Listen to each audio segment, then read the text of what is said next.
1 de Samuel, capítulo 13, versículo 5, e os filisteus se ajuntaram para pelejar contra Israel, 30.000 carros e 6.000 cavaleiros, e o povo em multidão como areia que está à beira do mar, e subiram e se acamparam em Micmas, ao oriente de Bet-Aven.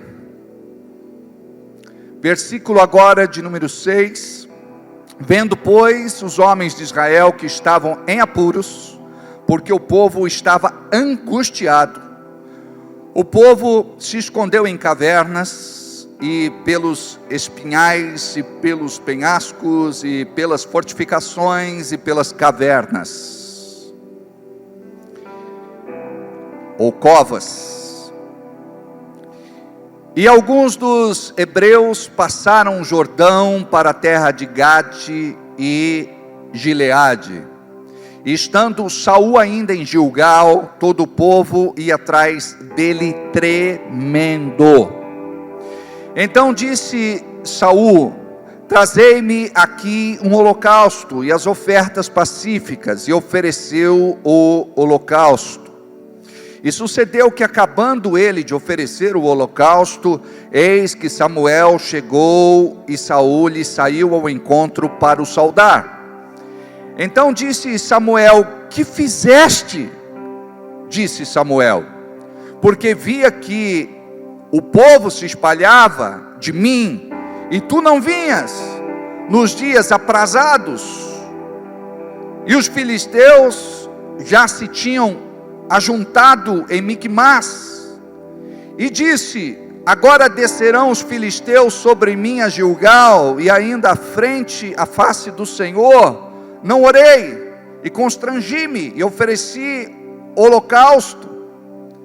Então disse Samuel a Saul: procedeste neciamente, e não guardaste o mandamento que o Senhor Deus, teu Deus, te ordenou, porque agora o Senhor teria confirmado teu reino, porque sobre Israel para sempre. Porém agora não subsistirá o teu reino. Já tem buscado o Senhor para si um homem segundo o seu coração, e já lhe tem ordenado o Senhor que seja capitão sobre o seu povo, e porquanto não guardaste o que o Senhor te ordenou. Pai querido, continua falando conosco nesta manhã. Queremos receber mais uma porção daquilo que tu tens para a nossa vida em revelação. Descortina a tua palavra nesta manhã, e que possamos sair daqui impactados por aquilo que vamos receber. Em nome de Jesus, desarma a nossa mente, abre o nosso coração. Queremos crescer na tua vontade, em nome de Jesus, amém. Aqui nós precisamos falar a respeito de um homem que foi escolhido pelo seu povo.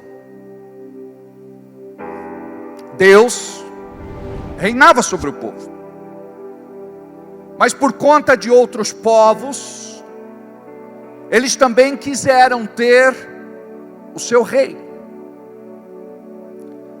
Aqui nós estamos saindo do período dos juízes, e vamos agora passar para a monarquia. O primeiro rei de Israel foi Saul, um homem por quem Samuel, o profeta e também juiz, tinha grande afeição, muito carinho. E Deus falou ao profeta que ungisse Saul, porque o povo queria um rei. E nós sabemos que a melhor escolha não é a escolha do povo, é a escolha de Deus. Bom é Quando Deus pode escolher em nosso lugar, pode nomear, pode eleger, pode separar, como foi o caso do rei posterior que veio depois da rebelião de Saul, chamado Davi. Isso não significa que Davi era perfeito, mas a Bíblia diz que Davi tinha um coração segundo Deus. Ele se quebrantava, ele se humilhava até o pó, ele rasgava não apenas as suas vestes reais, mas o seu coração. Ele entendia que se o Espírito Santo saísse da sua vida, tudo estaria perdido. E na sua oração, no Salmo 51, ele diz: não retires o teu Espírito Santo de mim. Nós precisamos falar então deste homem chamado Saul, que tinha porte atlético. Ele era muito bonito, segundo a Bíblia, a ponto de não ter outra pessoa que se comparasse com ele. Ele, humanamente falando, era acima da média. Ele era aquela pessoa que impressionava no primeiro contato. O povo escolhe Saul, e Deus permite que ele seja ungido pelo profeta Samuel. E a vida deste homem então muda, porque a partir de agora ele não vive mais para ele, agora ele vai viver para Deus. Pelo menos assim deveria ser. Vou repetir: a vida deste homem mudaria, porque a partir de agora ele não viveria mais para ele, mas para o Senhor. Mas não foi isso que aconteceu. A palavra diz no capítulo de número 10, ainda em 1 de Samuel, no versículo de número 9: sucedeu, pois, que virando ele as costas para partir de Samuel, Deus lhe mudou o coração em outro, e todos aqueles sinais aconteceram naquele mesmo dia. Olha o que Deus fez para que Saul se tornasse rei. Deus mudou o seu coração. O meu coração também, eu senti em muitas situações que ele foi mudado, porque eu de mim mesmo talvez não mudaria. A minha inclinação seria humana, a minha inclinação seria carnal, a minha inclinação seria mundana, mas algo de especial aconteceu comigo que eu não sei explicar, e o meu coração ele foi mudado. O meu coração deixou de se inclinar contra ou a favor dos meus interesses pessoais, das minhas preferências, das minhas buscas, dos meus anseios. O meu coração passou a inclinar em direção a Deus. Eu passei a ser mais espiritual do que carnal, pecaminoso, mundano. Eu passei a viver uma vida de conversão. E nós entendemos que santificação é um processo, isso vai acontecer por toda a vida da gente. Hoje nós estamos perseverantes na vontade de Deus, mas daqui a pouco você tropeça, cai e precisa se limpar, se levantar, para começar tudo de novo. Embora amemos o Senhor com muita intensidade, não amamos com toda a disciplina necessária, titubeamos. Por isso a palavra diz: aquele que pensa estar de pé, vigie para que não caia. A Bíblia não fala que aquele que está de pé, a Bíblia fala aquele que pensa, aquele que julga estar de pé. porque nenhum de nós podemos nos garantir na nossa própria força. Sem o Espírito Santo, os nossos pés vão resvalar, as nossas pernas vão titubear,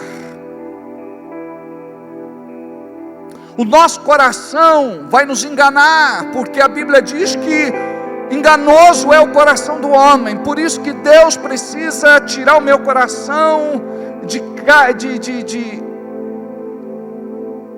o meu coração carnal e me dar o seu coração. Quando a Bíblia diz a respeito disso, ele fala: tirar o coração de pedra e dar o coração de carne. Ou seja, o coração de pedra, ele é insensível, ele é duro, não é fácil de tratar. E quando Saul é levantado como rei, Deus trata com o seu coração. Diz a Bíblia que muda o seu coração. Então naquele primeiro momento ele se torna um bom rei.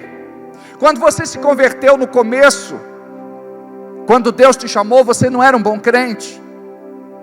Aí de repente você olha para você, muitos anos depois, e você diz assim: não é o mesmo coração, não é o mesmo ardor, não é o mesmo fervor, não é a mesma dedicação, não é a mesma busca, não é a mesma vida de oração.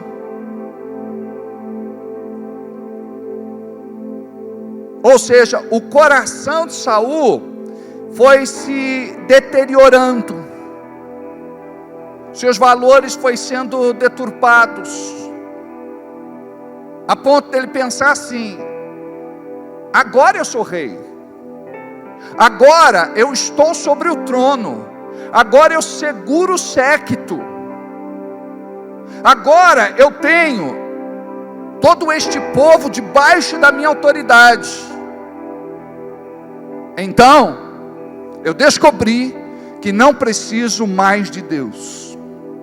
Então eu descobri que não preciso mais de Deus. O coração, quando ele é contaminado, você não vai falar com a sua boca, porque você sabe que isso é uma ofensa a Deus, é uma heresia a Deus.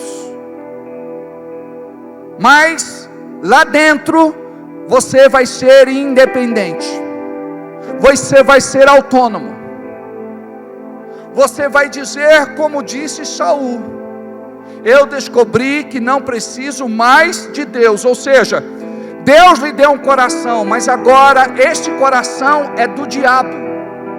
Imagina que nós podemos estar aqui, o nosso coração não ser compatível com o coração de Deus. O nosso coração pode ser um coração maligno.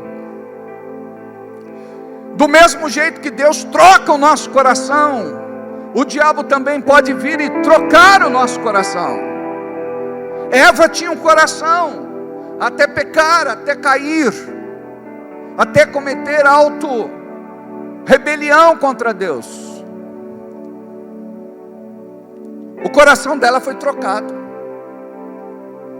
Adão tinha um coração, até comer do fruto que Eva deu para ele. Quando Deus diz: quem foi que mostrou a você que estava nu?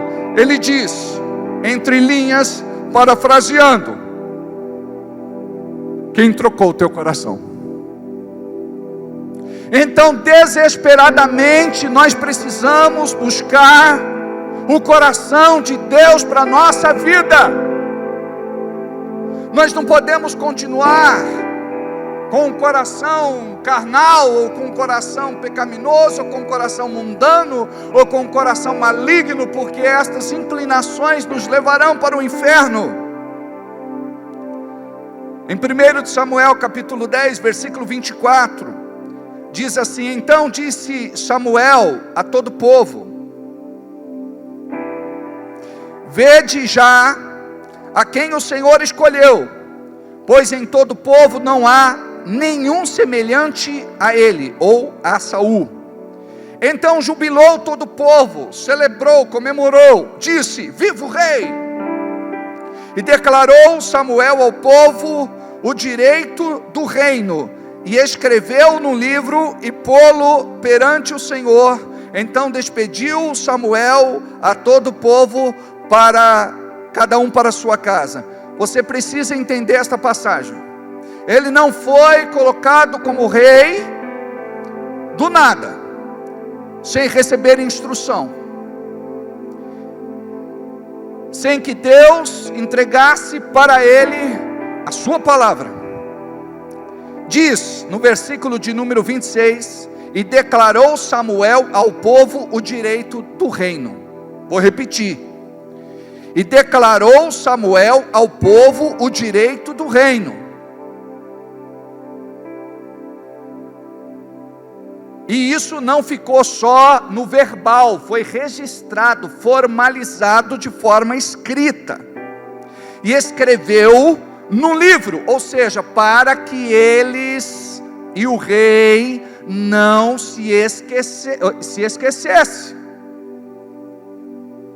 E pô-lo perante o Senhor.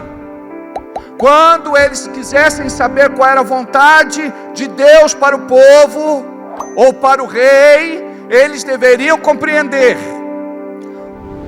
Samuel declarou ao povo o direito, e registrou, escreveu, e pô-lo num livro que estava diante de Deus.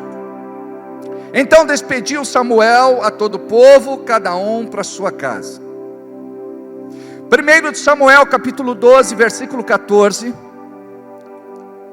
Deus conhecia o coração daquele povo, a inclinação daquele povo, e Deus fala com o povo, e diz assim: se temerdes ao Senhor, e servirdes, e derdes ouvidos à sua voz, e não fordes rebeldes ao mandado do Senhor, assim vós, como o rei que reina sobre vós, seguireis o Senhor vosso Deus.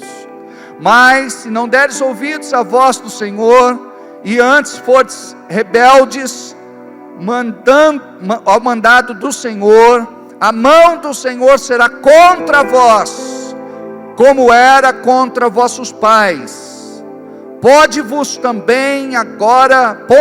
vós também agora, e vede esta grande coisa que o Senhor vai fazer diante dos vossos olhos. Então aqui o Senhor, Ele mais uma vez repreende o povo, e Ele diz: eu conheço o que vai no profundo do coração de vocês, eu conheço a inclinação, eu sei qual é a essência. Em resumo, é como se Deus estava dizendo: eu sei o que não presta em vocês, mas mesmo assim eu amo vocês, e mesmo assim eu estou tentando trabalhar com vocês, mesmo assim eu quero que vocês se convertam, para que um dia vocês estejam comigo no meu reino, desfrutando da minha glória. Mas aqui a palavra diz: se temerdes ao Senhor. Hoje a igreja não sabe mais o que é temer, e nós precisamos orar, porque até mesmo aqueles que estão à frente da igreja, pastores, presbíteros, diáconos, obreiros, servos, voluntários, aqueles que deveriam servir de exemplo, acabam negligenciando o que é temor. E eu não estou falando de medo, eu estou falando de reverência, de saber com quem nós estamos tratando e por quem estamos sendo tratados. Porque quando falta temor, não existe limite. Se temerdes ao Senhor e o servirdes, não basta apenas você temer a Deus, você vai precisar servi-lo, porque o temor está intimamente ligado à prática do serviço. Imagina só quantos de vocês estão parados, estagnados, paralisados no reino espiritual, porque vocês não fazem absolutamente nada para Deus. A única coisa que vocês talvez façam é frequentar um culto, e Deus não quer que você seja um mero frequentador de culto. Deus quer que você seja um discípulo de Jesus e um ganhador de almas. Antes de você trabalhar fazendo alguma coisa dentro da igreja, é claro que isso é importante e é necessário, mas Deus quer que você seja a luz lá fora no mundo, e esta luz vai iluminar aqueles que estão andando em trevas e tropeçam para a morte. Você precisa ser sal fora do saleiro, você precisa permitir que Deus te use a ponto do teu coração ser mudado, de uma unção vir sobre a tua vida, de você andar em temor e frutificar para louvor, honra e glória do Senhor. Se temerdes ao Senhor e o servirdes, e deres ouvidos à sua voz, e não fordes rebeldes. O que faz um rebelde? O rebelde é teimoso. O rebelde sabe o que tem que fazer e não faz. Por exemplo, agora há pouco eu ministrei sobre finanças. Aí o rebelde, ele ouve e diz assim: de novo o pastor está falando sobre dinheiro. Eu não estou falando sobre dinheiro, eu estou falando sobre a salvação do crente, a conversão do crente. Eu tenho que pregar para quem é crente, que ainda está pegado às coisas deste mundo, às coisas materiais, às coisas terrenas. Eu tenho que pregar para aqueles que ainda não são desapegados, porque cultuam um Deus que Jesus chamou de Mamon, que é o Deus do dinheiro, das riquezas.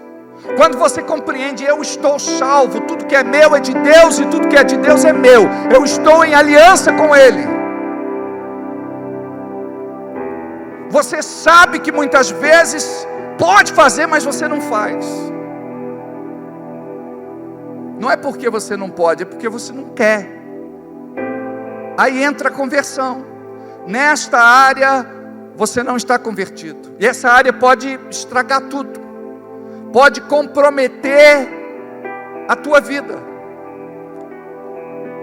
A palavra diz: roubará o homem a Deus, todavia vós me roubais, e dizeis: em que te roubamos? Nos dízimos e nas ofertas alçadas. A Bíblia diz que nenhum ladrão entrará no reino dos céus. Há quem diga: pastor, mas isso não se prega mais nos dias de hoje, porque nós vivemos o tempo e a dispensação da graça. Nós somos salvos, não é por aquilo que nós entregamos a Deus, ou por aquilo que dizimamos ou ofertamos.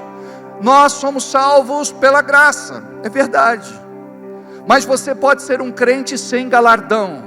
No grande dia do trono branco, quando o Senhor repartir o galardão para a sua igreja, você pode ser envergonhado por não ter galardão, porque você não participou para salvar o mundo com o seu amor, e principalmente com o seu dinheiro, ou com o seu dinheiro, principalmente com o seu amor. Eu sei que muitas vezes não é fácil você receber, separar uma parte e dizer: esta parte é do Senhor. Eu sei que não é fácil, mas Deus não nos pediu para fazer algo fácil. Eu sei que a tua carne, ela reclama, porque ela não está convertida e nem vai se converter. Eu sei que a tua carne, ela quer esconder, enterrar, reter. Mas quando você compreende o que o Espírito quer fazer através de você, toda semente que você planta, você vai receber ela 30, 60, 100 por uma. Dai e vos será dado, boa medida, recalcada, sacudida e transbordante. Com a mesma medida que você medir, será medido pelo Senhor. Aquele que planta pouco, colherá pouco. Aquele que planta muito, muito colherá. Quando você compreende que Deus não quer tirar algo de você, Deus não quer te deixar mais pobre, mais miserável, mais desgraçado. Deus quer provar o teu coração. E muitas vezes você não passa no teste. Porque aquele que é crente de verdade, apesar da crise econômica mundial, ele ia dizer: Deus, eu não posso falhar contigo. Tu és fiel comigo, eu devo ser fiel com o Senhor. E eu tenho uma responsabilidade neste tempo profético, que é de manter a minha igreja de portas abertas. Então saiba você que, se você entrega ao Senhor aquela semente que é sobrenatural, você vai ter uma colheita sobrenatural. Se você entrega qualquer semente, você vai ter qualquer colheita. Às vezes é difícil você receber esta palavra, porque você precisa receber por revelação no seu espírito. Isso é temor.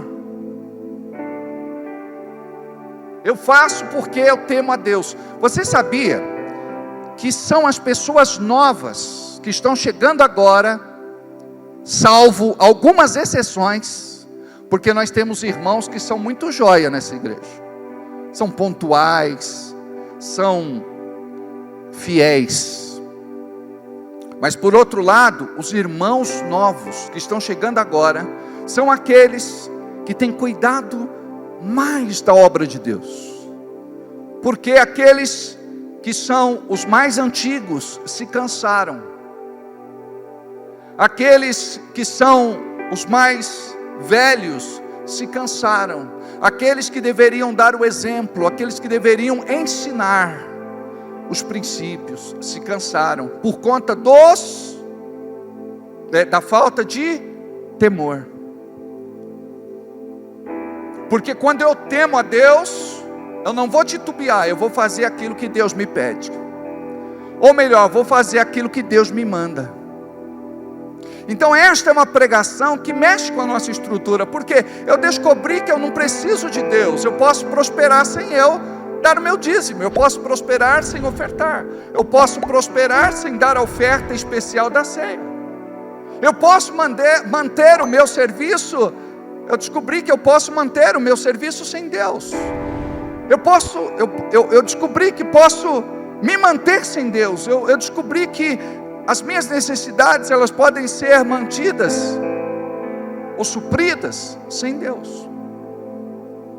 E aí mora o perigo, na falta de temor.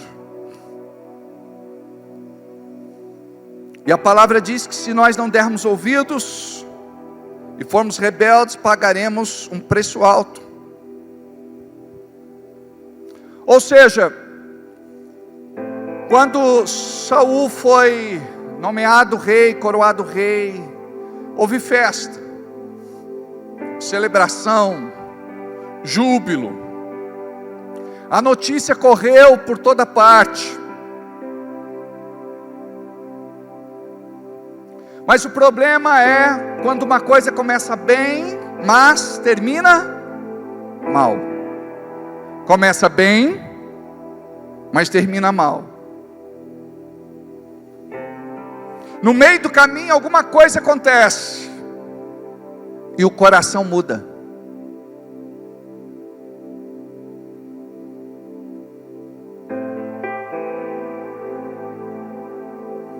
Agora ele pensa: eu sou rei, não preciso mais do sacrifício do sacerdote. Se ele não está aqui para fazê-lo, eu mesmo posso substituí-lo. E ele incorreu num grande pecado diante de Deus, porque ele era rei, mas ele não tinha autorização de Deus para fazer o sacrifício, apresentar o holocausto. E se você for analisar a vida de Saul, você vai ver que o tempo todo ele está escorregando, o tempo todo ele está tropeçando, até a sua queda final. Como termina este homem? Endemoniado. Ele procura a pitonisa de Endor para invocar um espírito, o espírito do Samuel, do profeta que havia morrido e que era conselheiro dele. A proximidade era tão grande que Deus fala com Samuel e diz assim: Samuel, você não vai ver mais Saul até o dia da sua morte, porque você teve dó dele. E embaixo diz, no versículo subsequente: e por teres tido dó de Saul. Falei igual o Cláudio Duarte agora. Saul!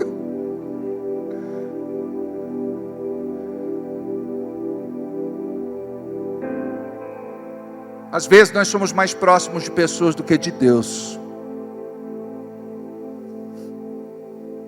Nós precisamos ser mais próximos de Deus do que de pessoas. É por isso que tem muita gente que vive solidão. É por isso que muita gente cai em depressão. Porque estas pessoas não ficarão do seu lado para sempre. Elas não vão te apoiar em todo momento. Elas vão se afastar de você e por besteira. Elas estavam dentro da tua casa, comendo, bebendo e tendo momentos com você e sua família, mas agora elas vão estar longe falando mal de você pelas costas. Elas vão estar te apunhalando. Elas vão estar te traindo. As pessoas são assim. Por isso você deve entender o que a palavra fala. Coração. Eu preciso da motivação certa. Eu preciso da motivação correta. E a motivação de Saul não era uma motivação certa. Ele estava com medo da ameaça de uma guerra. Do mesmo jeito que Deus tinha dado o livramento, Deus daria. Mas naquele momento ele estava com medo. E ele era aquele tipo de rei que queria ser popular. Ele queria que o povo estivesse do seu lado, como se a sua segurança fosse humana. Se Deus te coloca numa posição de autoridade, é para que você honre esta autoridade diante dele, porque daí Deus vai te honrar perante as pessoas. Mas se você quiser honrar as pessoas em detrimento a Deus, você vai ser envergonhado. O reino dele começou a desabar, mal tinha começado. Aqui eu acredito que já era o segundo ano do reinado de Saul e já estava mal. Ele tinha que ir lá, ler o que estava escrito. O que foi deixado registrado pelo profeta que estava diante do Senhor.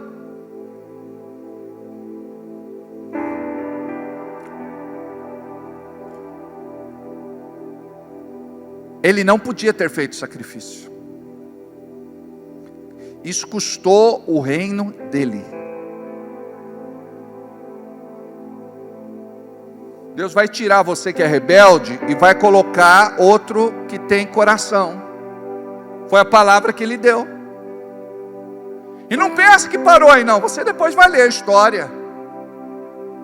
Quando o profeta dá uma ordem e diz: você vai matar o rei Agag, toda a cidade, não vai deixar nenhum animal vivo, nem o despojo dessa cidade vocês vão pegar, porque é maldito. Sabe o que ele fez? Ele foi, preservou a vida do rei Agag, separou os melhores animais e levou os despojos, aquilo que era de valor, que eles tomavam posse depois de uma guerra. Aí quando chega o profeta, ele ouve o balido de uns animais, ele ouve um barulho, animais rosnando, uivando, mugindo.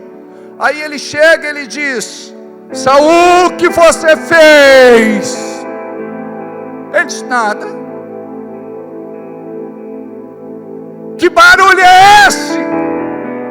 Ele falou: eu ouvi o povo me mandou separar os animais, os melhores, para fazer oferta a Deus, sacrifício a Deus. Quem era rei? Era ele ou era o povo? O povo tinha que obedecê-lo ou ele tinha que obedecer o povo? É interessante que ele não se arrependia. Ele dizia que o povo era culpado, ele transferia a culpa para o povo. O povo disse para eu perdoar Agag, ou seja, vamos pegar o rei e depois vamos negociá-lo. Muitos querem a cabeça de Agag, vamos ganhar alguma coisa com isso. Olha mais uma vez a desobediência. A rebeldia é isso, desobediência. A rebeldia é isso, é teimosia. É você insistir e continuar no mesmo erro. Aí Samuel disse: olha, eu não vou fazer oferta, não vou fazer sacrifício, mas o povo vai ver que Deus não está comigo, fica. E pegou ele pela roupa e rasgou sem querer a roupa do profeta Samuel. E ele disse o seguinte: do mesmo jeito que você rasgou a minha roupa, o teu reino está sendo rasgado hoje. Deus vai te tirar e vai colocar outro melhor do que tu. E mesmo assim o camarada não se arrependia, o coração dele era duro. E a gente é assim, coração duro. Deus fala hoje, fala amanhã, fala depois, e a gente não dá ouvido, porque o coração é duro. A gente acha que do nosso jeito é melhor, porque descobri que posso viver sem Deus, descobri que posso fazer sem Deus, descobri que não preciso de Deus. E esse é o grande mistério. Lá no jardim do Éden, chega a serpente e diz para Eva: Eva, você não precisa de Deus. Se você comer do fruto, você vai ser igual a Ele. E quando nós somos independentes, nós também falamos as mesmas coisas, inconscientemente. Eu quero ser como Deus. Eu quero ser o Deus da minha vida. Quando você diz, eu mando no meu nariz, eu sou o Deus da minha vida. Quando você diz, quem manda na minha vida sou eu sou o Deus da minha vida. O dinheiro é meu, eu faço dele o que eu quiser, eu sou o Deus da minha vida. Eu não tenho que dar satisfação para ninguém, eu sou o Deus da minha vida. Ou seja, você está excluindo Deus da sua vida.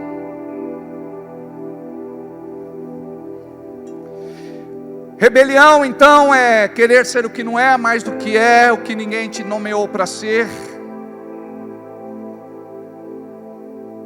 Rebelião também é você se autodemitir, sabia? Deus tem um propósito para você, você diz, não quero mais, não vou fazer mais. Eu quero ser só um frequentador da igreja, eu não quero mais ser voluntário, servo, obreiro, diácono, presbítero, pastor, eu não quero mais. Então note, o que é rebelião? É ser o que não é, mais do que é, o que ninguém te nomeou para ser, e se autodemitir. Uma vez eu me lembro de um irmão que tinha 3 células, e as células dele eram células frutíferas, e ele resolveu sair da igreja do dia para a noite, por um motivo banal. E quando eu disse para ele, como fica as pessoas da sua célula, ele disse, o senhor é pastor, não sou eu, o problema é teu, não é meu. Eu disse para ele, vou dizer para você o que diz a palavra em Ezequiel 3, naquele grande dia o Senhor derramará sobre a tua mão o sangue dos inocentes que se perderem. Por quê? Por conta do teu testemunho, pessoas voltam para o mundo. Por conta do teu testemunho, pessoas não querem saber mais de Jesus. Por conta do teu testemunho, as pessoas saem da igreja. Por conta do teu testemunho, as pessoas voltam a se drogar. Por conta do teu testemunho, muitas vezes aquele casamento acaba, aquele filho desvia. Por conta do seu testemunho, a igreja não cresce, ela esvazia. Por conta do seu testemunho, a igreja não é cuidada, não é suprida financeiramente, ela pode passar por crises financeiras. Então agora nós precisamos olhar para nós e entendermos, eu não posso ser Deus de mim mesmo. Eu não posso ser Deus de mim mesmo. Eu não posso ser Deus da minha vida. E o diabo, diz a Bíblia, quando ele era o Lúcifer, ele diz: subirei ao mais alto céu, me sentarei no trono do Altíssimo. Ele queria ser como Deus, ou maior do que Deus. Ele queria ser maior que Deus. E a tentação é até hoje. Nós queremos ser seres poderosos. Dinheiro dá poder ou não dá poder? Então eu quero dinheiro. Eu quero mandar, eu quero desmandar. Estou cansado de viver a humilhação. Eu estou cansado de passar privação, cansado de me vestir mal, cansado de calçar mal, cansado de morar mal. Estou cansado de parente que bate a porta na minha cara e me humilha. Estou cansado, simplesmente cansado. Eu quero poder, eu quero dinheiro. Eu quero ostentar. Eu quero desfazer destas pessoas.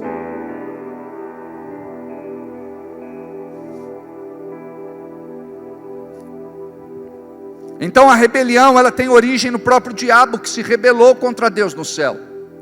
Se manifesta para destruir o plano perfeito de Deus.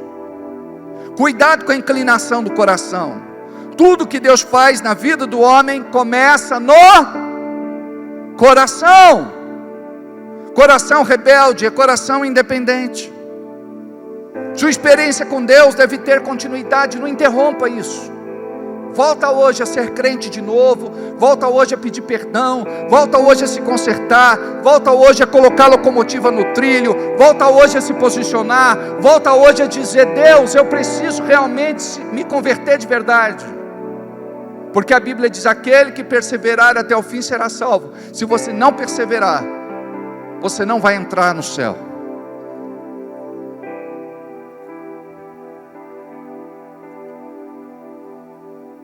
Samuel 10:10 diz: e chegando eles ao outeiro, eis que um grupo de profetas lhes saiu ao encontro, e o Espírito de Deus se apoderou dele e profetizou no meio deles. Não achou, filho? Vou ler de novo. 1 Samuel 10:10, vê se dá.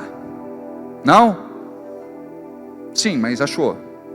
E chegando eles ao outeiro, eis que um grupo de profetas lhe saiu ao encontro, e o Espírito de Deus se apoderou dele e profetizou no meio deles. Imagina que ele se torna profeta.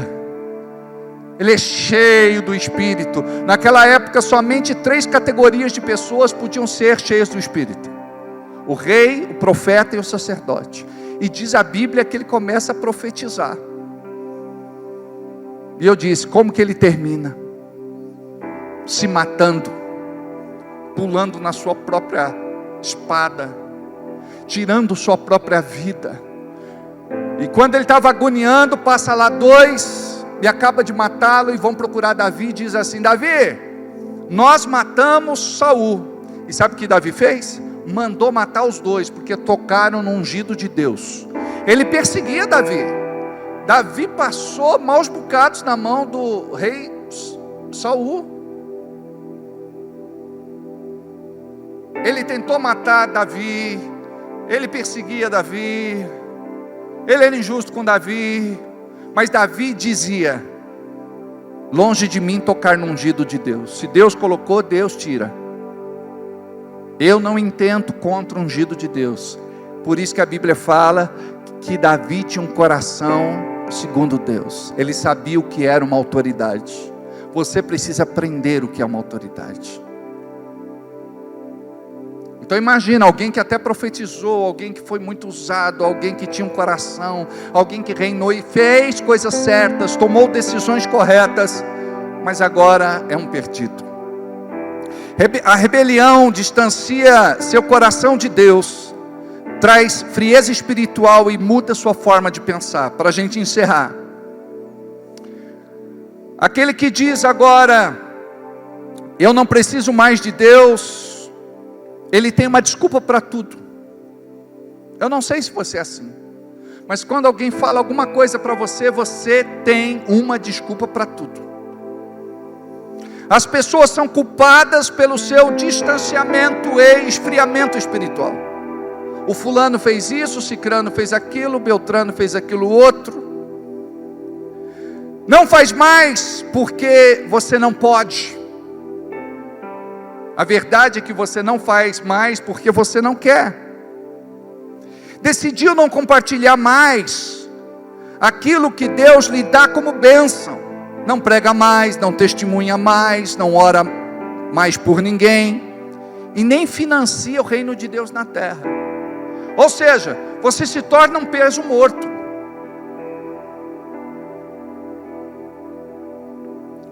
Vive para si mesmo e para o mundo. Tem mais princípios, não tem mais princípios e valores cristãos.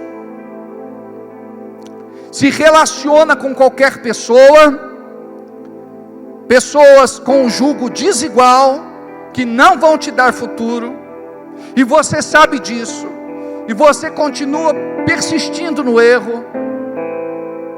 Você deve consagrar tua vida sentimental ao Senhor. Não é mais você que diz: eu não quero mais, eu desisti, eu sofri muito. Agora você vai dizer: Deus, eu quero consagrar minha vida sentimental e afetiva a Ti. Eu escolhi no passado e me frustrei, me decepcionei, me desiludi, mas agora, Senhor, cura as minhas feridas abertas, porque eu quero ser feliz. Coloca na minha vida alguém que realmente vai ser importante para mim e especial para Ti. E Deus vai te dar um bom encontro. Não feche a porta que Deus não fechou. Não põe um ponto final onde Deus não colocou. Coloca uma vírgula. Coloca reticências, 3 pontinhos. Porque o Senhor não desistiu de você. Você às vezes se sente abandonado, abandonada, mas o Senhor não desistiu de você. É uma mentira de Satanás. A tua vida está por recomeçar. Você vai descobrir o que é felicidade com Deus, de verdade, a partir desse momento. Tudo que você deve fazer é se consertar e dizer: Deus, eu coloco de novo a minha vida nas Tuas mãos. Não viva para você mais. Então você se relaciona com qualquer pessoa, julgo desigual, o pecado não te incomoda mais, suas amizades vão para o inferno e você também. Ouve isso, é muito forte. Com quem você anda não quer saber de Deus, então suas amizades vão para o inferno e você também. Quem podia estar lá pregando para essas pessoas não prega. Elas vão para o inferno e você vai acabar indo junto.